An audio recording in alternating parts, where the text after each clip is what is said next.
Alors, je profite de la parution de ce traité de Fuchs, le fameux Gradus ad Parnassum, pour apporter quelques précisions sur le contrepoint. Contrepoint, c'est un mot qui parfois fait un petit peu peur, c'est un mot un petit peu magique, un petit peu mystérieux par certains aspects, et c'est un mot aussi qui détient un certain prestige par rapport à l'harmonie qui serait une pratique plus commune. Ce qu'elle est, c'est-à-dire que nous sommes dans un monde harmonique, l'harmonie est plus connue, même par des musiciens encore débutants, où on sait ce que c'est que l'accord de Do, l'accord de Sol, etc., les enchaînements d'accords, on en a quand même une petite notion. Le contrepoint est une chose plus mystérieuse. Et en effet, c'est un domaine qui requiert une très grande rigueur. Bon, il faut dire aussi que le contrepoint, ça j'y tiens particulièrement, c'est bien une caractéristique de la musique européenne, le contrepoint, bien sûr, a précédé l'harmonie.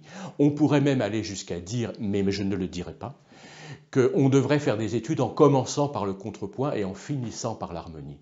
L'harmonie, dans l'histoire, a succédé au contrepoint. Le contrepoint est premier.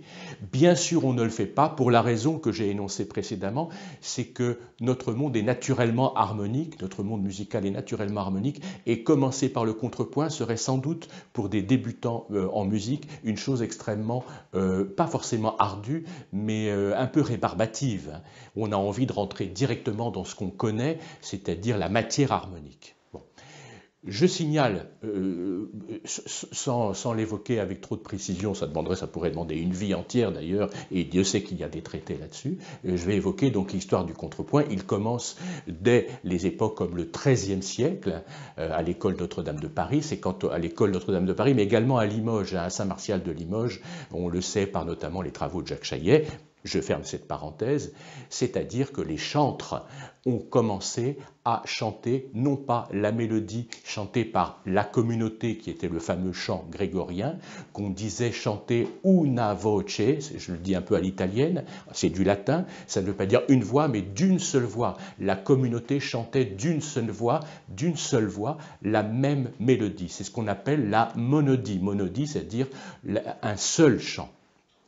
Et puis, ces chantres, je passe très rapidement sur tous ces aspects, mais je veux quand même le dire pour évoquer cette évolution, ont commencé à écrire une seconde mélodie qui accompagnait la première. Voilà. Et donc, à partir de là, deux lignes mélodiques coexistaient et très vite, évidemment très vite, l'esprit de recherche, la curiosité ont très vite amené les chantres de l'époque à produire non pas une mélodie contre la première, je dis contre à dessein, c'est-à-dire que contre, j'évoque déjà le terme de contrepoint, contrepoint signifiant note, le point étant la note, le son, point, contrepoint. Donc, ne se sont très vite plus contentés d'une seule deuxième mélodie contrepointant la première, mais très vite de 3, de 4, jusqu'à aller au XIVe siècle à des combinaisons extrêmement savantes et même compliquées, voire trop compliquées. Et puis, il y a eu, c'est ça qui est peut-être le plus important à retenir, les périodes que j'ai évoquées étant vraiment très anciennes et un peu difficiles d'accès, mais le grand âge d'or du contrepoint, dans sa grande souplesse, dans sa perfection, c'était une période où il est arrivé à une perfection, à une plénitude totale, ce sont les 15e et 16e siècles, j'insisterai particulièrement plus encore sur le 16e siècle, période qu'on a appelée la période du contrepoint franco-flamand. Je cite deux noms que j'ai l'habitude de citer toujours, mais il y en a des dizaines de noms. J'en cite deux parmi d'autres, donc. Josquin-des-Prés, c'est le XVIe siècle, et Palestrina. Palestrina, le grand compositeur de contrepoint, l'école romaine, c'est le modèle du contrepoint, c'est aussi le modèle dans lequel, le courant dans lequel s'inscrit Fuchs, et qui aura évidemment une continuité au-delà de Fuchs, notamment chez des gens comme Martini ou Cherubini, qui ont écrit également leurs traités, qu'il est bon de connaître. Voilà, ça c'est cet aspect historique. Ensuite, il faut savoir que au XVIIe siècle, bien sûr, le contrepoint a toujours régné. Il culmine dans l'œuvre de Jean-Sébastien Bach, qui est du XVIIIe siècle, de la première moitié du XVIIIe siècle. Mais il faut savoir qu'au XVIIe siècle, l'habitude d'entendre ces lignes superposées, et si on fait, employons cette expression moderne, arrêt sur image, c'est-à-dire que les lignes sont comme ça, je dessine ici des notes, voilà, plusieurs lignes, voilà, une autre ligne avec un dessin différent, les lignes ont des dessins différents, ce qui les caractérise, c'est qu'elles sont différenciées, c'est ce qu'on va étudier en contrepoint, l'art de créer une ligne différente de la première. Eh bien, si on fait ce que je disais, arrêt sur image, à un moment précis, on a un son en bas, au milieu, en haut, ça donne donc bien un accord. Donc la conscience de l'accord s'est vraiment imposée au XVIIe siècle, et donc de l'harmonie et de l'harmonie moderne telle que nous la connaissons. Mais ceci dit, en contrepoint, on a toujours une vision d'intervalle plus que d'accord, c'est-à-dire qu'on considère l'intervalle par rapport à la basse, cet intervalle-ci et cet intervalle-ci. Il n'en demeure pas moins qu'il s'agit d'une harmonie, bien sûr, harmonie étant un accord, d'ailleurs, ça signifiait les notes qui sont en accord, qui sont en consonance les unes avec les autres. Alors, maintenant, je voudrais parler du contrepoint et du travail du contrepoint. Je voudrais apporter une précision. Le contrepoint, qu'on étudie dans ce qu'on appelle le contrepoint rigoureux, le contrepoint d'école, est, comme son nom l'indique, d'école. C'est-à-dire que des fois, je dirais presque un peu méchamment, évidemment, mon propos n'est pas d'accuser ce contrepoint, mais j'ai presque envie de dire, mon propos est excessif, mais j'espère qu'on me comprendra, personne n'a jamais écrit de musique telle qu'on l'écrit à l'issue des traités de contrepoint. La musique écrite réellement est beaucoup plus souple que celle-là. Mais attention, il ne s'agit pas d'attaquer le traité d'école, parce que son but est un but d'exercice. Évidemment, il en est pleinement conscient. Il n'a pas la prétention de se substituer, par exemple, aux œuvres de Palestrina, qui sont d'une souplesse infinie, d'une inventivité et d'une souplesse infinie.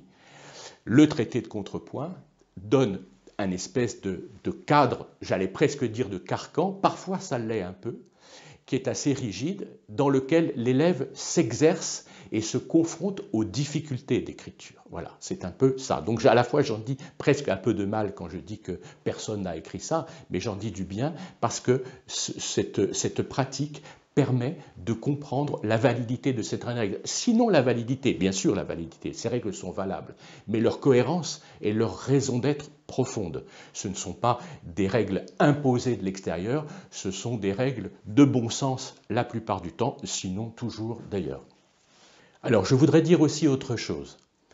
J'ai personnellement, on le sait maintenant, produit un certain travail sur l'harmonie dans mon site Gradus ad Parnassum sur la chaîne qui est beaucoup regardée sur YouTube. Bon. Qu'est-ce que j'ai dit souvent, y compris dans mes ouvrages, je les rappelle, les gammes et les intervalles, l'harmonie, l'écriture tonale, les cahiers qui paraîtront dans le futur et le premier cahier, etc. Qu'est-ce que je dis et que je montre d'ailleurs dans ces ouvrages, c'est que ma référence essentielle, et ça a toujours été le cas, ça n'est pas les traités, c'est la musique elle-même. Alors je ne cesse de le dire et de le répéter, et surtout de bien dire que moi-même je me suis formé, non pas tellement sur les traités d'harmonie que je connais par ailleurs, que j'ai parcourus, mais que j'ai assez vite refermé à l'époque où je les étudiais, pour ouvrir les partitions et observer les régularités d'écriture, en déduire les règles qui sont réellement à l'œuvre dans la musique, et ceci dans un contexte toujours musical. Donc si je dis ça, si je rappelle ces aspects, c'est pour les réaffirmer aujourd'hui. Je pense que le contrepoint, il faut bien sûr l'étudier dans les traités et faire les exercices tels que Fuchs d'ailleurs les indique, il les rénove et il les installe dans une tradition qui ne sera plus remise en cause. On fera toujours selon la méthode de Fuchs avec les 5 espèces de contrepoints que je vais décrire après. Mais ce que je voulais dire, c'est qu'il faut aussi travailler les textes du XVIe siècle essentiellement, et au-delà, après bien sûr jusqu'à Jean-Sébastien Bach et même au-delà, mais ceux du XVIe siècle sont déterminants. Donc ceux de, je redis ces noms évidemment, de Palestrina. Et je suggère souvent de prendre des extraits brefs, il ne s'agit pas, parce que c'est souvent des océans. Si je prends la messe du pape Marcel et que je suggère à un étudiant de l'étudier, de l'observer dans tous ses linéaments, il va y passer beaucoup de temps. Il faut prendre des extraits, souvent des extraits avec peu de voix, et puis aussi des extraits à un grand nombre de voix, etc. Mais enfin, j'invite tout le monde à travaillé parallèlement aux traités et aux exercices de traité, de lire, d'écouter la musique contrapuntique du XVIe siècle. Et même celle d'avant, mais il y a des archaïsmes dans celle d'avant, dans la musique du XVe siècle, qui sont de vrais archaïsmes, alors qui sont très beaux justement par leur archaïsme, notamment ce qu'on pourrait appeler les doubles sensibles. Enfin, je ne rentre pas là-dedans. La musique de Dufay, par exemple, il y a quelque chose d'absolument sublime. Hein. Attention, je ne mets pas le XVe siècle en dessous du XVIe, mais le XVIe est plus proche de nous dans son écriture. Il débouche directement sur le XVIIe siècle et sur la musique harmonique et contrapuntique des siècles qui suivront et qui culmine chez Bach. Voilà. Alors maintenant, je voudrais préciser le travail de contrepoint. Je ne vais pas m'étendre trop longtemps. Je vais simplement donner quelques indications de ce qu'est le travail de contrepoint. Alors tout d'abord, les voix.